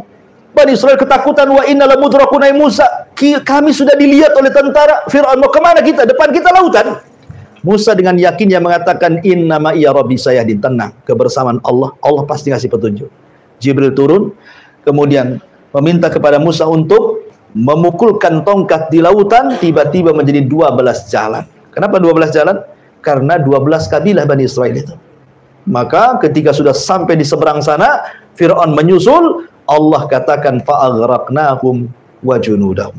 Maka kami tenggelamkan si Fir'aun, fa'aghraqnahu wa junudahu, dan tentara-tentaranya. Kenapa? Karena Fir'aun pernah mengatakan, sesungguhnya seluruh air di Mesir itu di bawah telapak kakiku. Sekarang Allah adab dengan ditenggelamkan di air. Karena dia sombong dengan air. Semua air di Mesir ini di bawah kakiku. Sekarang tahu. Ya. Itulah air yang kau sombongkan, kau tenggelamkan di bawah air, ya. Begitulah Allah Subhanahu wa taala mengkisahkan tentang kisah Fir'aun. Wallahu alam, inilah 3 kisah yang tersebut dalam surah Al-Fajr. Taib, sebelum saya tutup ada pertanyaan di sini.